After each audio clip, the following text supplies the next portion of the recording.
or actually I have to sort of build the platform by building the business case with them, and by that sort of encouraging them to go out and recruit. And then we will go back into our database and we will try to ensure the match with the company. So we will actually send candidates out to that particular company, and try to make a match between an unemployed and a company. So we have a dual focus. We have counseling and guidance. I mean, this, of course, what you have to be aware of in terms of the organization of these kind of services is that if you were to do that for every individual unemployed, you would never succeed. So you still have the need to provide a counseling service where you have to make people do it by themselves. So we also have we have a digitalization strategy. I mean, we are on LinkedIn, we are on Facebook, we try and we do network creation through these media. And so we also try to do a virtual match in the sense that when we have the jobs, we will also sort of put them on Facebook, and we will simply place them there in hope that they will engage with each other and contact each other. So these are the principles that we sort of just one last question. Companies you visit, they are not companies that said that they won't need to recruit someone now. No, I have in order to actually, because what is very difficult with this is phoning, and that is also for what we do a lot about, and what I think is interesting about it. I had, one, she was employed with me in a subsidized job, and we employed her as a phoner. I mean, the one who rings the company up and lands the visit. She doesn't engage on building the business case. She just tries to land a visit. And then I have my business consultants who go out and visit them. It takes time. 1 in every 10 you land a visit. So you actually, if you have to be on the phone, 8 hours a day and try to sell this service. She ended up, landing her own job simply because of the training she got. Because she was unemployed, but in a subsidized employment with me, and then she could become unemployed again. So basically, it was also training for her. So you can actually integrate these services. So I used her as a phoner, and she actually used that phoner, and that also means that we have it as a course. Of course, within our services, we had that before, but that way you can integrate it and vice versa. Sometimes you sort of gain some knowledge that you use as part of your counseling service that you actually use as an active strategy in sort of making the match, in this case with companies, landing the visits. And you can also use it as internal training, because I realized that most of my counselors, this thing of picking up the phone and calling someone who hasn't asked to be called. The majority won't do it. I was surprised, but the majority won't do it. So there's actually a lot of things to be learned from that. A very practical example. Cold calling. Huh? The cold calling. That's what it's called. Cold calling. Oh, okay. Any other? No more questions? Yeah, no more questions. Then we'll move into a group discussion thing after the next presentation, okay? So the bottom line is you're focusing very much on the company as well as the job seekers, and then you're dividing up different employees by different skill sets and deploying them in different ways to relate to job seekers, to companies. Yeah, but very shortly, basically this could be this is a model of this is an organization of our youth employment efforts. You can see this is the house, this is the organization, but it's also an idea of a profiling, where we actually identify young people in accordance with legislations, because we have differentiated services by legislation, what kind of services should they get. But we also differentiate them in terms of what should the target be. Are we talking education? Are we talking job? Are we talking people further away from the labor market, etc.? So profiling is of course essential in these kind of services, that you have to identify, also in terms of the counseling you provide, but also in terms of the match you make. Okay.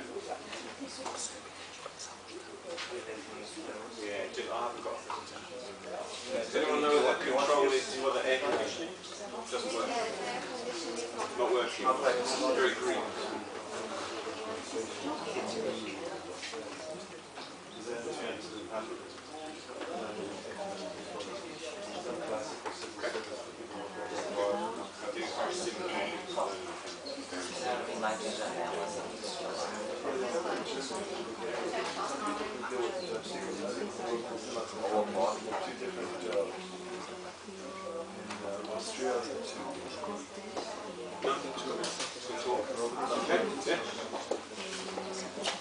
Okay, how's everyone doing? Are we all going to fall asleep and get some rest? I'm from England, which is very, very cold, so this is difficult for us. But anyway, so I'm here to talk about social enterprise, and I can tell you exactly what a social enterprise is.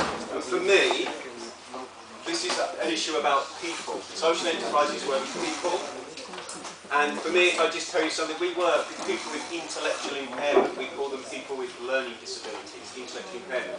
So in England, with our wonderful National Health Service, if you're a woman with a learning disability and intellectual impairment, you will die 13 years younger than anybody else. And that's nothing to do with your learning impairment. That's unfair. And that motivates me to set up a business to try and stop some of this unfairness. So what I put on my notes here was the end of my story is we operate a social enterprise that has directors with learning disabilities in control, registered with Companies House. They are the directors. I am employed by them as their chief executive, and they are the experts by experience. For us, the concept of bureaucrats, no offence, saying that some people are hard to reach is nonsense. They're actually hard to hear. They're there. You just need to learn to listen, and that's what social enterprises do. They get alongside people. I don't go to our gypsy community, our traveller Romany gypsy community in Tilbury and say, "Hi, you will die at 57. The bureaucrats told me that. What I do is sit next to them and say, "Tell me about your life. What will make a difference for you? What might make you go to the doctors?" And when we spoke to the women with learning impairment, they said, "I can't read the letter inviting me to a doctor's appointment. I haven't had any tests for breast cancer for 20 years because I didn't know about them." So our job was to make things accessible. So we talk about social enterprise. So the end of my story is that it's a £2.1 million business that employs lots of people, lots of young people, yeah, to work in social care at providing support. So we might provide support for your grandfather to live in his house and have personal assistance, but for every £12 your grandfather or the government spends with us, £2 goes towards the people over here who can't find a job, and we will support them into employment. Yeah? So that's what social enterprise does. So often we talk about enterprise social because we're a business first. A very basic lesson in business, we sell things, personal assistance, supported employment, day opportunities, and they cost this much. We charge this much. The difference is profit, but as a social enterprise, the profit has to go for social good. That's what a social enterprise is. It runs like a business. It often has a sense of unfairness about something. Something is wrong in society. We think that some people are treated less fairly than others, and we want to try and help correct that. Our social enterprise gets alongside people and listens and creates different solutions. Not the solutions the bureaucrats will say, we need someone to do this, someone to do that. We listen and we create other alternative solutions, which I can tell you about. They also happen to be cheaper than the local government could do, more innovative, and we get better feedback from people about the outcomes for them. So it's really basic. So back to disabled people. In the old days in England, there was a hospital called Bethlehem, and that's where the word Bedlam comes from. So in English, when you walk in a room, and if the room is everyone jumping around and it's crazy, we say it's like Bedlam in here. It comes from an old hospital called Bethlehem, and that hospital used to pay 1 penny in the old days to watch people, mad people, doing crazy things to each other. So we had a history of just keeping people in hospitals and watching them perform. Yeah? So that's where Bedlam comes from. The government decided, let's put them all in hospitals. But actually they weren't sick. They just were born different. I've got blue eyes, you've got brown eyes, and they happen to have learning impairment. It's just different. But they put them all in hospital, and that cost lots of money. And then the government said, let's put them all in the community. And some people sat in their flats with no job, no life, poor health. as a social enterprise, what we're saying is community is an experience, not a location. It's an experience. What's happening for you? I work in the community. That means I don't just walk about, I get to know people. It's the experience that's important. So the idea of putting people into day centres every day, which happened in England, for lots of money was very, very silly. Because it costs a lot of money to run these big buildings. What we're saying is put people back into their communities and find cheaper ways to support them. Because actually, for the same cost of running a big building with transport, etc., you can give staff and support to someone in their own community. And we talk about asset-based community development. It's very interesting, isn't it? The bureaucrats always talk about problem, problem, issue, problem, negative, bad, problem. We talk about solutions, positive solutions. So we say to people, where are you in your life? Where would you like to get to? You want to get a job? Fantastic. Now, I've noticed you haven't had a wash for a month. That's a problem. You smell. I'm going to be honest with you, you smell. So we need to work on that problem first. Let's get you looking nice before you go and try and find work, yeah? We work with people a long way through employment, a long way.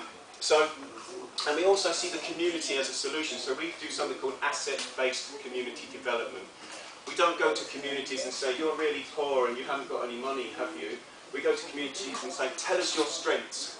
And we talk to people about their heads, their hearts and their hands. And we talk about they've got gifts.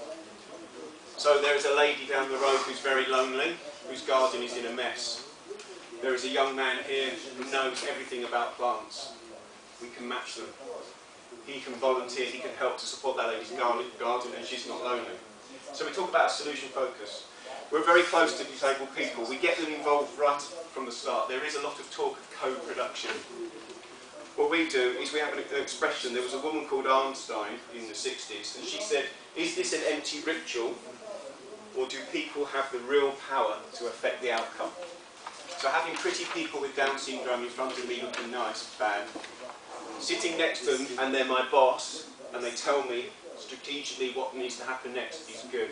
So they actually have the power to affect the outcome. So when we work with people, we want them to have the power to affect the outcome. So we started trading, and we won the transfer of all the local authority, all the bureaucratic services came into our company for £300,000 a year less. I have a contract that goes down in value to make us work harder to make money. Yeah? So that's really important to us because we need to make the money to keep the services going. We're not a charity. There's nothing wrong with charities, but that's not what it's about. We're a business for social purpose. We trade like a business in social care. We provide support, we provide transport, we provide everything. So we found different ways to save money. We can buy things cheaper now and not part of local government. That's very strange in England, but the reality is I pay probably 10% for my human resources support compared to what the local authority used to pay. So I save money in that way.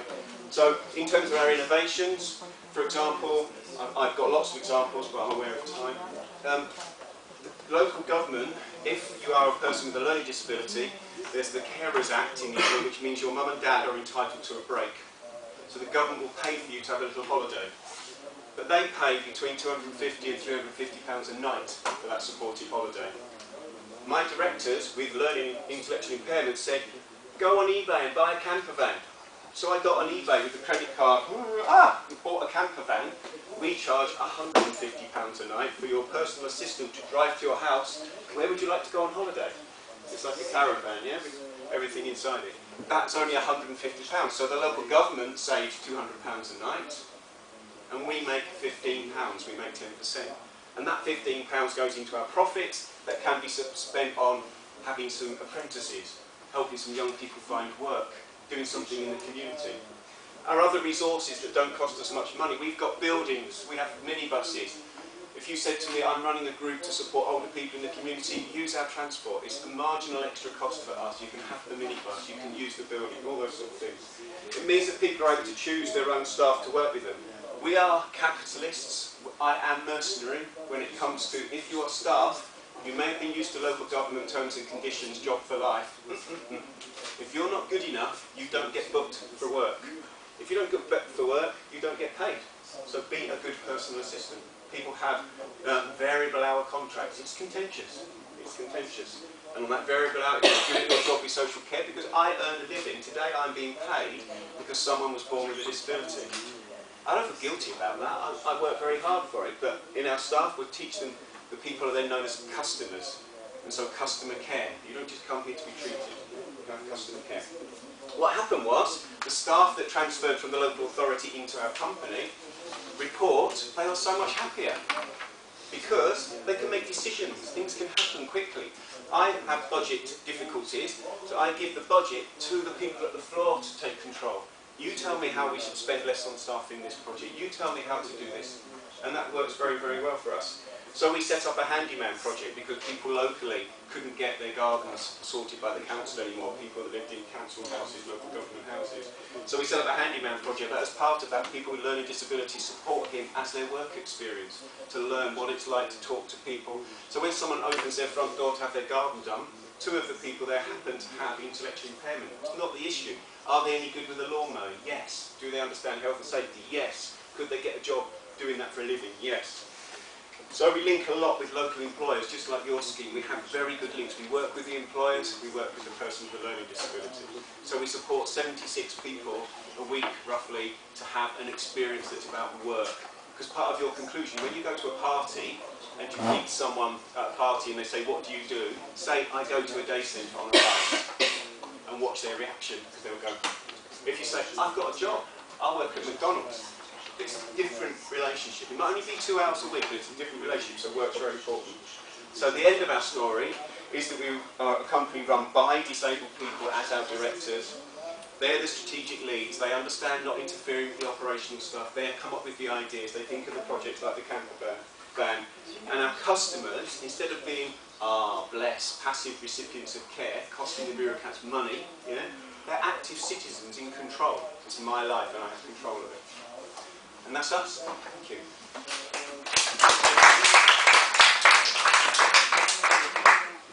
Okay, time? Okay, here's the deal, guys. It's been a while, and we're not in Denmark or Scotland or somewhere nice and fresh and crisp. We're in a very warm, somewhat sweaty climate.